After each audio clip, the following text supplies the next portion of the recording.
The following program was provided by an independent producer solely responsible for its content. The opinions expressed do not necessarily represent the views of this station, its staff, board of directors, or underwriters.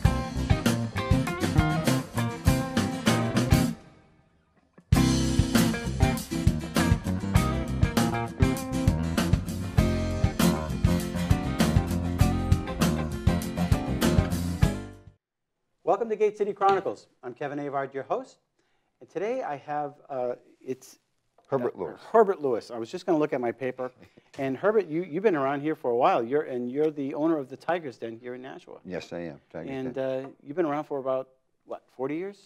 40 years we're going on. Well, 35 years as Monkai Karate, 3 years as Tiger's Den School of Martial Arts and Fitness now. Wow. Downtown Nashua. And you're located right up at the top of Main Street? 23B Main Street. Mm-hmm. Right. Now, we were talking a little bit about your studio, and it's about 2,000 square feet? Yes, I have 2 main rooms of teaching, dojos we call them. I have a full weight room facility. I have a boxing ring. And I have a nice foyer where the parents can sit and wait and watch and observe while I teach their kids, or read a magazine and maybe exercise themselves. Right, right. Well, that's interesting. So how did you get involved with this in the first place? Oh, years ago, a gentleman by the name of Bruce Lee broke the movie box offices, and everybody broke broomsticks and made nunchucks, and were swinging those around, and that intrigued me. I was born in Baltimore, Maryland, and my brother and myself were walking through a neighborhood, and he was a pretty stout fella, my brother, and we got stopped walking through a different neighborhood, and this gentleman took his foot and put it up in my brother's chest and held him up against the wall, and we were like, well, what is this? What is that? Yeah. We didn't know what karate was back then. Yeah. You know, so that's how I got introduced to karate. Yeah. And, I remember watching a Bruce Lee movie, and it was with Wilt Chamberlain. Was it? Wilt Yep. still? And he was kicking, well, obviously it was studio, but he was kicking Bruce's butt for a while, it seemed. he was one of his students, too, also. Was he? Yes, he was. Wow. You know, for a guy McQueen. that tall to be able to move that quickly. You know, I know gentlemen that are like 300 pounds, if they have agility. You know, size doesn't mean anything. Well, it does, you know, but you can still have your agility. You can be tall, you can be heavy, and still have your agility about yourself. I think in the early '70s there was a kid in town. His name was Randy Bird, and he was actually into Muay Thai. Muay Thai, and I guess that was with the Like hands. Thai kickboxing type stuff. Yeah, mostly with the hands, I guess, or something. We were all They kind wrap them up. Yeah, we were go like, through a ritual. Oh, Bird can really do that, and he had, you know, man, he did the nunchucks, and it was like lightning, and it was, you know, it was amazing. We were gasped at it, and I was into wrestling, so it wasn't. Okay, wrestling that's what everybody wants to do now. Yeah. Is the wrestling, and most kids don't even know, didn't know, like my students that I teach, didn't know what nunchucks were. Right. Didn't even know who Bruce Lee was. And I'm like, What? Yeah, you got to be kidding. Chuck Norris's butt. What are you talking about? You sure did. You sure did. Right. You know, actually, my son is in the military, and I guess they got all kinds of Chuck Norris jokes. You know, Chuck Norris can, you know, his tears cure cancer, but he doesn't cry. He was a European champion, and I just remember watching him on ESPN. Him and Fast Foot Bill Wallace, those guys. Billy Jack or Billy Blanks, a couple of them out there, and they're still around today. Yeah.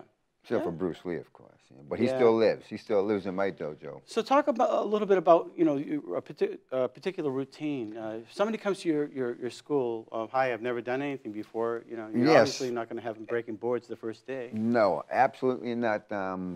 It's never too late to get into the martial arts. It's a spiritual enlightenment journey. Tiger's Den has maintained one point of importance of balance in what one does in life every day. through discipline, respect, self-control. If you've never taken the up before, well, I ask, are you athletically inclined, first of all, or have you ever been into any organized sports, so I can get to know about you a little bit. If you're a winner, or if you're a quitter, if you're a starter, you know, on a league or on a team, or if you quit, you know, let me know a little bit about your character, because karate, you really have to want it. We'll give it to you if you want it. No one wants to do anything today, you know. You have to work, you know. It takes perseverance, commitment. Do you find that some of the studios pass out the belts like candy? You know, that's now. Well, I can talk about my school. You earn your rank at my school. We don't. You can buy a belt. You can buy a belt anywhere. Right. But at my school, and we're known for how we train. That's where we get our fortitude from. That's where we get our steel from. Our class consists of stretching, calisthenics, and structural training and self-defense. That's what a class consists of. I start them out at 4 years old, and the kids these days are smart as whips. They say that the development stage for the human brain is like the first 3 years. I have a 4-year-old that does push-ups better than some of my 9-year-olds and 10-year-olds. Right. And very disciplined, pays attention, and knows his stuff. Tell me a little bit about the confidence, because it seems to me that's lacking in a lot of kids these days. You have to, in this journey, you can get many aspects out of it, whether it be self-confidence, self-respect, self-discipline, self-control. It's a way of life. The martial arts is over 4,000 years old. It has subsided over the years, formed before our time. It's been passed down through our instructors for those that have the passion for the art. Is it something you can practice every day? You practice it every day. It's very important. No matter what sport you're doing, I emphasize that you must stretch first, because you want to get the oxygen to the blood flowing to the muscles. Plus, stretching prevents injuries. So it's very important to stretch first. A lot of people don't realize that, but I tell my students, as soon as they get out of bed, stretch, do your push-ups, do your sit-ups. If you can't pull your own weight or push your own weight, how can you be an EMT or a lifeguard or a fireman, where it requires that you have to carry someone else's weight? You have to be able to do your own weight first. Right.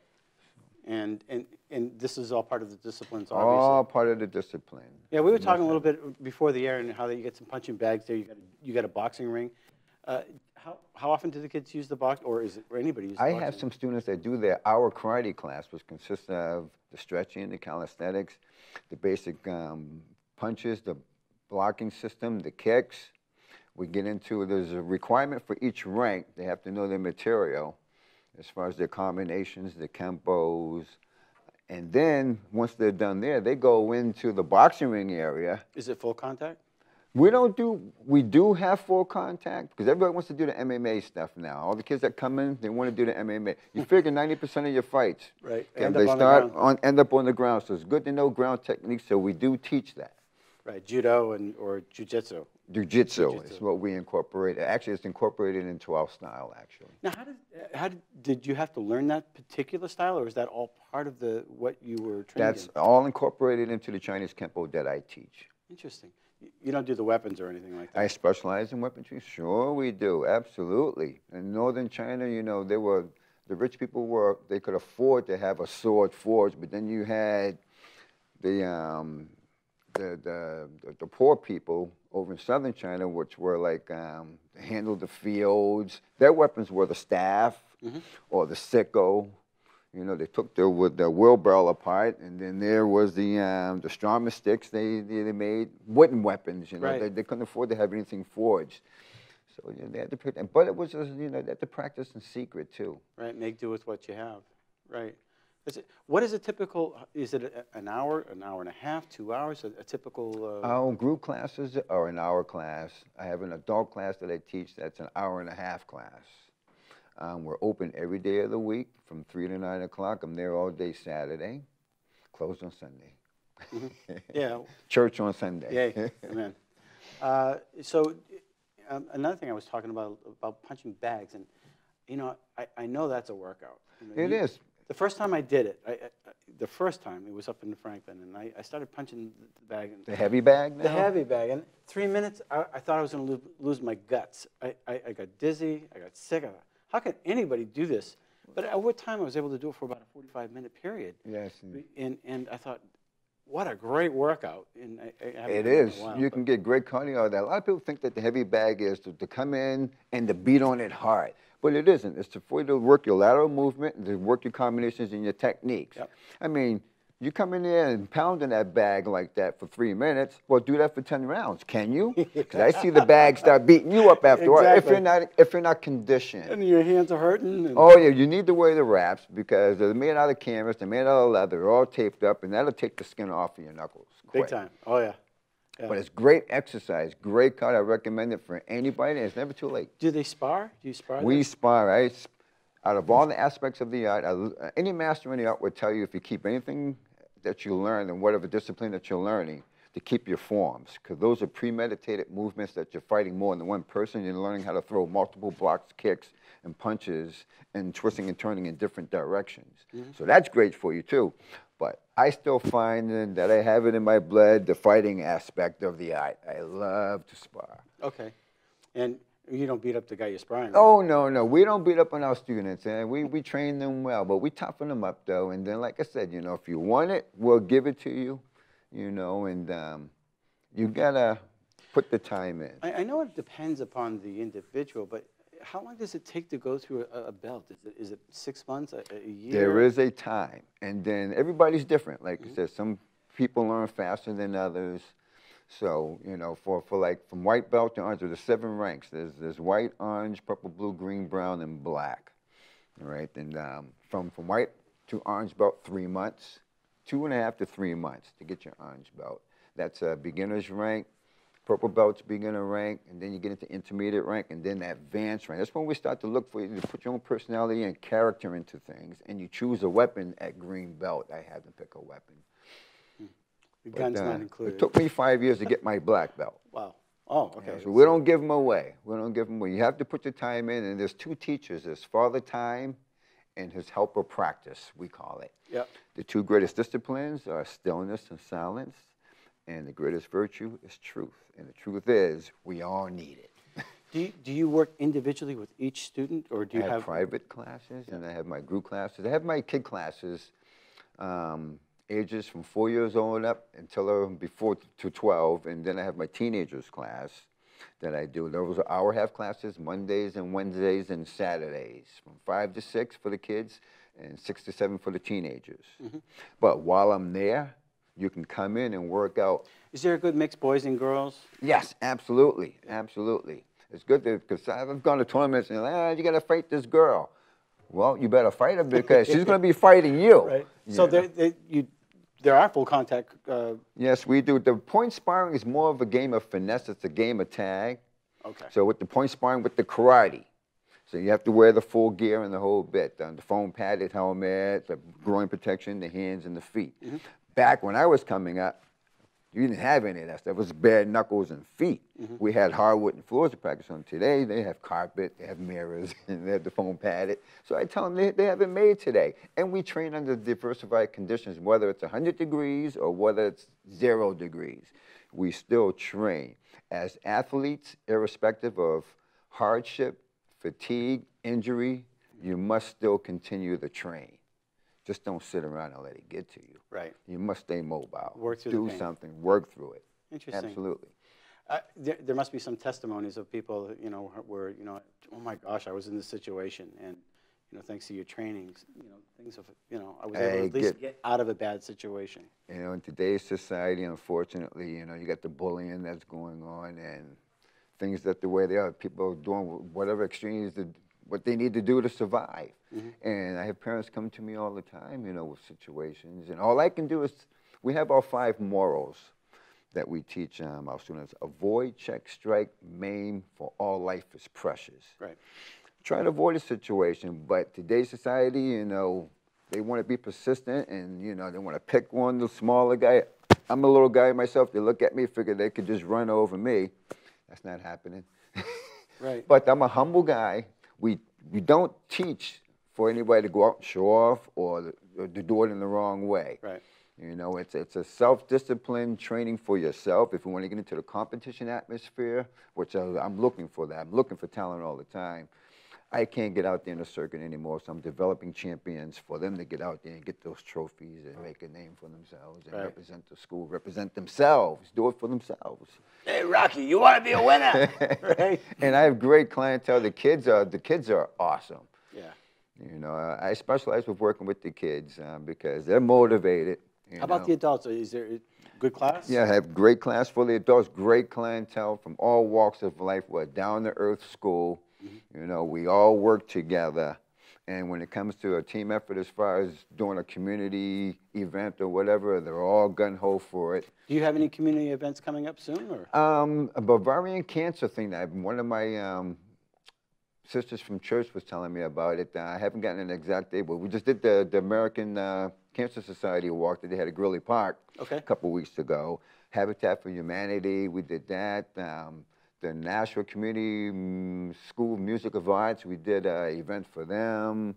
You do demonstrations? We do demonstrations. And we'll come marching with our banner, and my kids right behind me, ready to go. Nice. Oh, They love it. They love it. And actually, it's like competition for me anyway, because I can't get out in the circuits anymore. So I'm getting them geared up for getting in front of a crowd and just let it all loose. You know, just focus. And, focus and do your thing. That's got to be one of the biggest fears of people is either getting up and speaking in front of the crowd or performing an art of some sort, whether it's music or a demonstration. You got to kind of block it out and tune into, you know, okay, why am I here? Right, just right. Stay focused. Get all the noise out. And then once you start going, the butterflies go away. Yeah. You know, and it becomes natural after a while. Yeah, the butterflies are good, but as soon as you get started, boom. And I still get them myself, even in competition. But once they get mixing it up, they go away. You don't compete anymore. I support them in the IPON circuit, which is International Promotion Practitioners of New England, the Vermont State Nationals, and then I go down to Worcester Classics. I support those two promoters there, good friends of mine. Plus the one up in Vermont, she's the president of the circuit. And they love to see me come because they fear me when I walk in there. Yeah. I've been holding, you know, not to brag or anything, but you know, I've been holding down my division for a while now, first place, and taking grand champions. And, nice. And I well, I've seen the sign. I know I've seen it. You said the Tiger's Den. I said, I know I've seen it. I've seen it. But where? And then you pointed out that it's the, oh yeah, it's the top of Main Street. Trying to get our name out there. I'm honored and privileged to take over this legacy. The torch has been passed down to me. We changed the name to Tiger's Den, and my director wanted me to change the name and make a name for myself. And you know, that's why we're trying to get out in the community and do as much as we can. So how do they find it? Do they just they go past if you're heading south on Main Street, it's right there on your right? Okay, so on your right-hand side, just as you're coming down off of Broad Street, down on the Main Street, you're going to take your second right, which is Thayer Court. Okay. But the address is 23B Main Street. You have a big parking lot there, plenty of parking there. We have the dance corner, which is next door to us. Great neighbor. She's been upstairs just as long as we've been there, if not longer. Okay. And I've got a sign out on the sidewalk side. It's easy to find. It's easy to find. I've got my telephone number there. I have an email address. And you have a new website. I have a new website that was just built, trying to move up, trying to step it up a little bit with technology and things, you know, and get the networking going and the marketing strategies. Yeah. And I'm doing it all by myself. I'm only part-time at this. I work at a regular job part-time during the day, and then I come and do this. So I stay in workout mode all day. But you've been doing this for at least 40 years. Oh, I've been doing this for at least 40 years, yes, absolutely. That's interesting. And it's a way of life. It's my life. So they can contact you through the website, and the website's name is? The website is tigersdenkarate.com. Okay, and is there an email that they And the email address is martialartist181@gmail.com. And is there a phone number? The phone number is area code 603-943-9414. I keep it on 24/7. Okay, so there's anytime good time to call. Anytime's a good time to call. I keep the phone on, and we're looking forward to having an open house during the winter stroll. That's from 5 to 10. The winter stroll, okay. And I guess, are there any final thoughts that you want to leave with our guests? Well, you know, we offer different martial arts styles, which is the Kempo, the Jiu-Jitsu, the kickboxing. Do regular boxing, or is that? Yeah, we do regular boxing too. I have a coach there that does the boxing. And we used to have a team called Southern New Hampshire Boxing. We used to go down to the Golden Gloves and the whole bit. That was Coach Nice. He's passed away, so I got another gentleman that's doing all of that. I don't have the time for the MMA stuff. I'm strictly just teaching all the karate, but I have instructors that teach all the behind-the-scenes stuff with the kickboxing and the boxing and the MMA and the ground techniques. It's good to know. You know, like I said, 90% of your fights end up on the ground. We offer a safe training facility. We encourage the self-discipline, the self-respect. We like to educate our students through our martial arts methods. Encourage anyone that's in the journey of exercising to do what they can do is showing the best of their ability for themselves. Right. You don't have to walk in an expert, no egos, no, leave it at the door. You can, you know, you have to crawl before you walk and walk before you run, and before you know it, you'll be soaring. Right. You know, but you do have to earn your ranks here. We're known for how we train at Munkai. Okay. I'm a Munkai warrior, proud of it. Munkai. That's the first I've heard that name, Munkai. So yeah, been around for 35 years. You know, if it would have been up to me, I would have kept the name, but I respect my Shidoshi, which means master in the arts, and his wishes on changing the name to Tiger's Den. Do you have to buy the garb, if you will, the material before you come to train?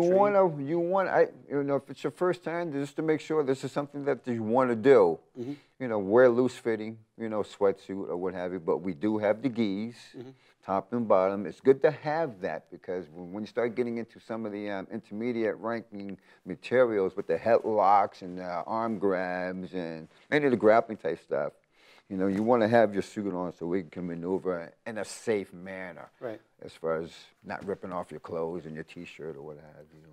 So it's good for training purposes, instructional purposes. Really. But not necessary for the first time. But not for the first time. I encourage anybody. I have coupons on my business cards for a free class. Okay. Come in, see if it's something that we see if we can meet your needs, and if it's something that you really want to do. Okay. And like I said, it's never too late. We start them off at 4 years old on up. All ages are welcome. Great. Well, it's Herb. Yes. Herb. My friends call me Herb, Herbie. Herbie, I appreciate you coming on the show. Thanks for having me. All right, and if you want to get into physical fitness or you want to check it out, contact Herb or go to the studio yourself and check it out. Physical fitness, I mean, I'm up every 4:30 every morning, and I have to work out, and I'm still struggling with my belly. If you don't have your health, you don't have anything. That's right. Well, anyway, give Herb a call and check it out. So until then, this is Gate City Chronicles, and we'll see you next week. Keep kicking.